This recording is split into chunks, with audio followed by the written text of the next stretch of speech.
जलियांवाला बाग ये देखो, यहाँ चली थी गोलियाँ। ये मत पूछो किसने खेली यहाँ खून की होलियाँ। एक तरफ बंदूकें दंदन, एक तरफ थी गोलियाँ, और मरने वाले बोल रहे थे इनकलाब की बोलियाँ। यहाँ लगा दी बहनों ने भी बाजी अपनी जान की, इस मिट्टी से तिलक करो ये धरती हिंदुस्तान की।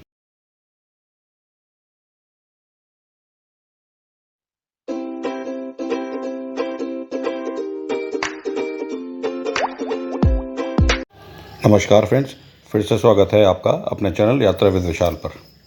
तो फ्रेंड्स, पिछले व्लॉग में हमने स्वर्ण मंदिर में दर्शन किए थे और अब चलते हैं जालियांवाला बाग। आपने जो लाइन सुनी अभी उससे आपको अंदाज़ा हो ही गया होगा कि हम कहाँ जाने वाले हैं। तो ये है जालियांवाला बाग की एंट्री, जो बिल्कुल स्वर्ण मंदिर से लगभग 100-150 मीटर की दूरी पर ही है। ये पतली सी गली, संकरी सी गली है, जिसमें एंटर करने के बाद में हम अंदर उस बाग में पहुंचेंगे। बड़ी ही दर्दनाक कहानी है मित्रों जालियांवाला बाग की। हम सब लोगों ने बचपन से ही पढ़ी है अपनी अपनी किताबों में। तो आज मुझे ये सौभाग्य प्राप्त हुआ है यहाँ आकर के जालियांवाला बाग को देखने का और ये सोचने का कि क्या हुआ होगा आज से 100 साल से भी ज़्यादा जब ये एक कांड हुआ था। ये देखिए, यहाँ पे एक ये म्यूज़ियम बनाया गया है जिसमें जालियांवाला बाग कांड जो हुआ था उससे रिलेटेड सारी स्मृतियाँ हैं, कैसे हुआ था, कब हुआ था, कितने लोग मारे गए थे, ये सारा यहाँ पे प्रदर्शन किया गया है वीडियोस के रूप में, फ़ोटोग्राफ्स के रूप में और लिटरेचर के रूप में भी।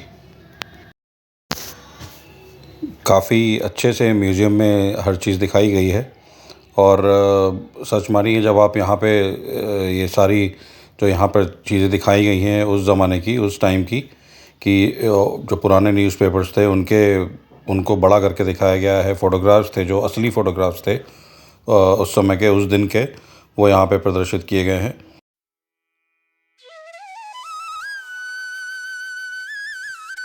तो चलिए फ्रेंड्स, अब आपको अंदर ये पूरा जो बाग है, जो पूरे एरिया है, इसको आपको दिखाते हैं कि अंदर क्या क्या है। और सच मानिए आपको देख करके आपके रोंगटे खड़े हो जाएंगे। इस तरह की यहाँ पे जो पुरानी यादें हैं वो जो आपको पुरानी बातों की याद दिलाएंगी। और मित्रों, क्या था जालियांवाला बाग कांड, ये जानने के लिए हमको 100 साल से भी ज़्यादा पीछे जाना पड़ेगा। दिन था 13 अप्रैल का और सन था 1919। उस दिन बैसाखी थी मित्रों, और जैसा कि हम सब जानते हैं कि पंजाब में बैसाखी बहुत ही धूमधाम से मनाई जाती है। तो लोग स्वर्ण मंदिर में दर्शन करके यहाँ पर आ रहे थे और यहाँ पे एक जनसभा भी चल रही थी। एक रोलेट एक्ट लगाया था ब्रिटिश सरकार ने, तो उसी के विरोध में यहाँ पे जनसभा चल रही थी। आगे बताने से पहले फ्रेंड ये बताऊँगा कि ये कुआँ है। जब ये नरसंहार हुआ था तो जब लोगों ने अपनी जान बचाने के लिए इसमें छलांग मारी थी और जब लाशें गिनी गई थी तो 120 से भी ज़्यादा लाशें यहाँ से, इस कुएं से निकली थी। तो फ्रेंड, आप इसी से अंदाज़ा लगा सकते हैं कितना जघन्य अपराध था ये। और जैसा कि मैं आपको बता रहा था कि रोलेट एक्ट के विरोध में यहाँ पे जो जनसभा चल रही थी, तो उसके लिए जनरल डायर, जिसका नाम आप सभी ने सुना होगा, जो काला अक्षरों से लिखा गया है, उसने यहाँ पर सभी को घेर करके और ओपन फायर उन सब पे करवाया था। और आप मानिए उस समय लगभग 2000 लोगों की यहाँ पे मृत्यु हुई थी। 2000 लोग शहीद हुए थे इस जगह पर।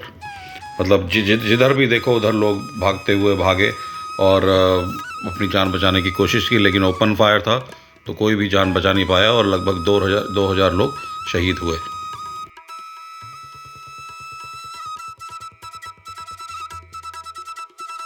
ये स्मारक उन्हीं की याद में बनाया गया है यहाँ पर, जो आप देख सकते हैं स्क्रीन पे भी।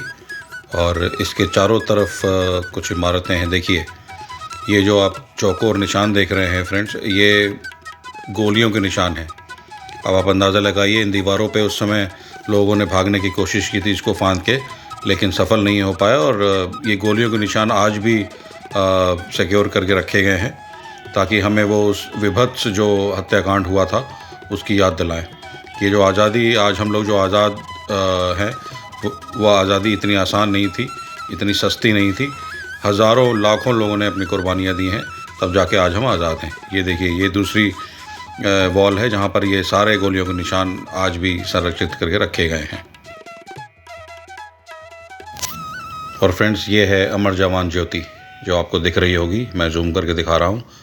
ये उन्हीं सब की याद में, जो लोग शहीद हुए थे, उनकी याद में ये यहाँ पर सदा ही जल रही है।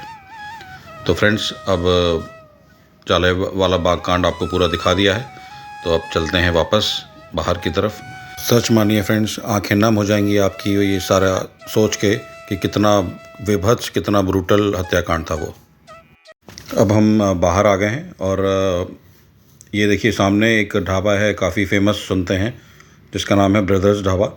वहाँ पर चलते हैं फ्रेंड्स और देखते हैं वहाँ पर क्या है खाने का इंतज़ाम, और ट्राई करते हैं कुछ डिशेस, और आपको भी फीडबैक देंगे कि कैसा था।